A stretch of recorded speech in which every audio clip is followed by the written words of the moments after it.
নমস্কার বন্ধুরা, অনুভার রান্নাঘরে সবাইকে স্বাগত জানাচ্ছি। বন্ধুরা, আজকে আমি আপনাদের তৈরি করে দেখাবো দুর্দান্ত স্বাদের সয়াবিন আলুর কষা রেসিপি, যেটা কিন্তু দুপুরবেলার গরম গরম ভাতের সঙ্গেও খেতে ভালো লাগে, আবার ডিনারের রুটির সঙ্গেও খেতে ভালো লাগে, এমনকি পরোটা কিংবা ফ্রাইড রাইসের সঙ্গেও কিন্তু খেতে দুর্দান্ত লাগে। আর সেই জন্য দেখুন বন্ধুরা, শুরুতেই গ্যাস ওভেনে আমি একটি সসপ্যান বসিয়ে দিয়েছি, আর তার মধ্যেই নিয়ে নিচ্ছি খানিকটা পরিমাণে জল। আর এবার এই জলটা যখন হালকা করে একটু গরম হয়ে যাবে, তখন আমি এর মধ্যে অ্যাড করব 150 গ্রামের মতো সয়াবিন। জলের সঙ্গে একটু ভালোভাবে নেড়েচেড়ে মিশিয়ে নিয়ে সয়াবিনটাকে আমি মিডিয়াম ফ্লেমে 3 থেকে 4 মিনিটের মতো একটু ফুটিয়ে নেব। এতে করে সয়াবিনটা খুব সুন্দরভাবে কিন্তু ফুলে যাবে। এই তো দেখুন, সয়াবিনটা কিন্তু খুব সুন্দরভাবে সেদ্ধ হয়ে গেছে। এবার আমি গ্যাসের ফ্লেমটাকে অফ করে দেব, আর তারপরে সয়াবিনটাকে ভালোভাবে ধুয়ে একটু জলটাকে ভালোভাবে চেপে বের করে নেব। এবার চলে এলাম রান্নার মূল পর্বে। গ্যাস ওভেনে একটি কড়াই বসিয়ে দিয়েছি, আর তার মধ্যে দিয়ে দিচ্ছি 2 টেবিল চামচের মতো সাদা তেল। এবার তেলটা ভালোভাবে গরম হয়ে গেলে আমি এর মধ্যে অ্যাড করব 1/2 চা চামচের মতো লবণ, আর তারপরে অ্যাড করব ছোট দেখে 7-8টির মতো আলু। এখানে আমি আলুগুলোকে 2 টুকরো করে কেটে নিয়েছি। মিডিয়াম ফ্লেমে আলুটাকে আমি একটু লালচে করে ভেজে নেব। আর এখানে বন্ধুরা, রান্নার শুরুতেই কিন্তু তেলটা খুব বেশি দিতে যাবেন না। আমি আজকে যতটা পরিমাণে রান্না করব সেই আন্দাজে কিন্তু তেলটা অ্যাড করলাম। আলুটাকে আমি একটু লালচে করে ভেজে নিয়েছি, আর এখানে আলুটাকে ঠিক এমনভাবে ভেজে নিতে হবে যাতে করে আলুটাই ভাজার সময় 1/3 ভাগ মতো কুক হয়ে যায়। এবার আমি ভেজে নেওয়া আলুটাকে নামিয়ে নেব, আর তারপরে একই তেলের মধ্যে অ্যাড করব সয়াবিনটা। হাই আছে সয়াবিনটাকে একটু নেড়েচেড়ে ভেজে নেব। ঠিক এই কারণেই কিন্তু আমি আপনাদের বলেছিলাম যে শুরুতেই আপনারা তেলটা খুব বেশি দিতে যাবেন না, কারণ সয়াবিন কিন্তু তেলটা প্রচুর পরিমাণে টেনে নেয়। তাই খুব বেশি তেলটা দিলে কিন্তু পুরো তেলটাই একদম সয়াবিনটা টেনে নিত। সয়াবিনটাকে আমি হালকা করে একটু ভেজে নিয়েছি। এবার আমি এই সয়াবিনটাকেও নামিয়ে নেব। এইভাবেই যদি রান্নার শুরুতেই সয়াবিন আর আলুটাকে হালকা করে একটু ভেজে নেওয়া হয়, তাহলে কিন্তু এই রান্নাটা খেতে বেশি ভালো লাগে।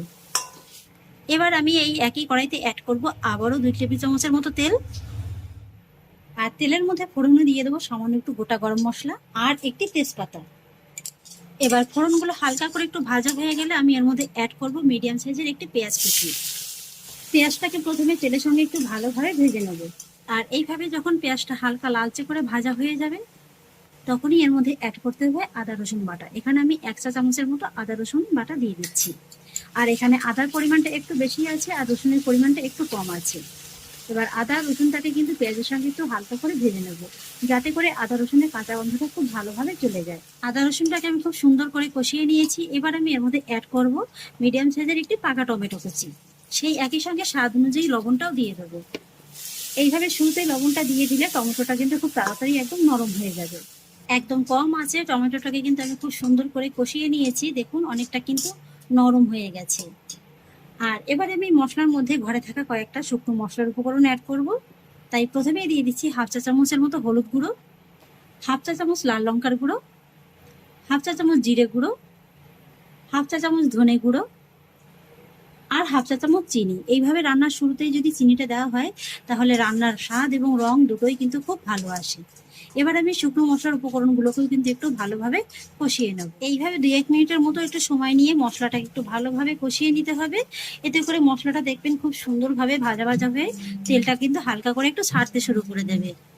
এইভাবে মশলাটাকে 2-1 মিনিট একটু কষিয়ে নিয়েছি। আর এইভাবে কষিয়ে নিলে দেখতে পাবেন যে মশলাটা খুব সুন্দর করে একদম ভাজা ভাজা হয়ে গেছে, আর তেলটাও কিন্তু হালকা করে ছাড়তে শুরু করে দিয়েছে। আর এইভাবেই যখন মশলাটা হালকা করে একটু কষানো হয়ে যাবে, তখনই কিন্তু এর মধ্যে অ্যাড করতে হবে 1/2 কাপের মতো জল। মশলাটা জলের সঙ্গে একটু ভালোভাবে মিশিয়ে নিতে হবে। আর তারপর একদম কম আঁচে এই মশলাটাকে ঢাকা চাপা দিয়ে কিন্তু ভালোভাবে কষিয়ে নিতে হবে। ঢাকাটাকে তুলে নিচ্ছি। এইটা দেখুন বন্ধুরা, মশলাটা কিন্তু ফাইনালি এবার খুব ভালোভাবে কষিয়ে নেওয়া হয়ে গেছে। তেলটা কিন্তু একদম খুব ভালোভাবে ছেড়ে দিয়েছে। এইভাবে মশলাটাকে আপনারা যত ভালোভাবে কষিয়ে নিতে পারবেন, রান্নাটা খেতে কিন্তু ততটাই ভালো লাগবে। আর এবার আমি কষিয়ে নেওয়া মশলার মধ্যে অ্যাড করব ভেজে নেওয়া আলু আর সয়াবিনটা। মশলার সঙ্গে আলু আর সয়াবিনটাকে আমি মোটামুটি 3 থেকে 4 মিনিটের মতো সময় নিয়ে একটু কষিয়ে নেব। এতে করে মশলাটা কিন্তু আলু সয়াবিনের মধ্যে খুব ভালোভাবে ঢুকে যাবে। তবে কম আছে এইভাবে ঢাকা চাপা দিয়ে কিন্তু আলু সয়াবিনটাকে কষিয়ে নিতে হবে। 3-4 মিনিট বাদে ঢাকাটাকে তুলে নিচ্ছি। সয়াবিন আর আলুটাকে কিন্তু আরেকবার ভালোভাবে নেড়ে ছেড়ে নেব। তবে 3-4 মিনিটের মধ্যে কিন্তু মাঝে মাঝে ঢাকাটাকে তুলে আপনারা নেড়ে চেড়ে নেবেন, তা নাহলে কিন্তু আবার নিচ থেকে ধরে যাবে। আর এইভাবে যখন আলু আর সয়াবিনটা খুব ভালোভাবে কষিয়ে নেওয়া হয়ে যাবে, তখনই কিন্তু এর মধ্যে অ্যাড করতে হবে জল। তো এখানে আমি 250 গ্রামের মতো জলটা দিয়ে দিচ্ছি। এই রান্নাটা কিন্তু খুব বেশি ঝোলঝোলও হবে না, আবার একেবারে কিন্তু শুকনোও হবে না, তাহলে কিন্তু আবার খেতে ভালো লাগবে না। জলটা দিয়ে আমি খুব ভালোভাবে সয়াবিন আলুর সঙ্গে মিশিয়ে নিয়েছি। আর এবার ফ্লেমটাকে মিডিয়ামে রেখে ঢাকা চাপা দিয়ে আমি সয়াবিন আলুটাকে মোটামুটি 6 থেকে 7 মিনিটের মতো সময় নিয়ে রান্না করে নেব। এই রান্নাটা করতে খুব বেশি একটা সময় লাগবে না, যেহেতু আলুটা খুব ভালোভাবে ভেজে নেওয়া আছে আর সয়াবিনটাও সেদ্ধ করে নেওয়া আছে, তাই কিন্তু অল্প সময়ের মধ্যেই রান্নাটা হয়ে যাবে। 6 থেকে 7 মিনিট বাদে এবার ঢাকাটাকে তুলে নিচ্ছি। এই তো বন্ধুরা, সয়াবিন আলুর কষাটা কিন্তু আমার প্রায় কমপ্লিট।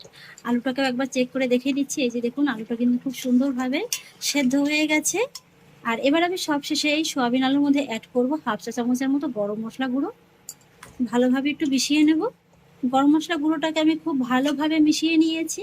ব্যাস বন্ধুরা, তৈরি হয়ে গেল আমার দুর্দান্ত স্বাদের সয়াবিন আলুর কষা রেসিপি।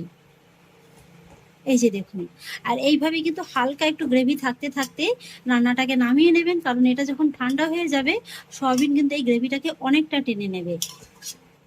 এবার আমি এই সয়াবিন আর আলুটাকে নামিয়ে নেব। বাড়িতে যদি মাছ, মাংস, ডিম, শাক, সবজি, ডাল কোনোটাই না থাকে, তাহলেই ঝটপট বানিয়ে নিন দুর্দান্ত স্বাদের এই সয়াবিন আর আলু দিয়ে একটা রেসিপি। কি বলবো বন্ধুরা, সাধারণ একটা রান্না খেতে যে এতটাই অসাধারণ লাগে, আপনারা বাড়িতে কিন্তু একবার রান্না না করলে বুঝতেই পারবেন না। এত কম উপকরণে যে এত সুন্দর একটা রেসিপি তৈরি করা যায়, একবার বাড়িতে তৈরি করে খেলেই কিন্তু আপনারা বুঝতে পারবেন। আর এই রেসিপিটি কিন্তু আপনারা গরম গরম ভাত, রুটি, পরোটা, ফ্রাইড রাইস সব কিছুর সঙ্গে একেবারে জমিয়ে খেতে পারবেন। তাহলে আশা করছি বন্ধুরা, আমার আজকের এই সয়াবিন আলুর রেসিপিটি আপনাদেরও খুব ভালো লেগেছে।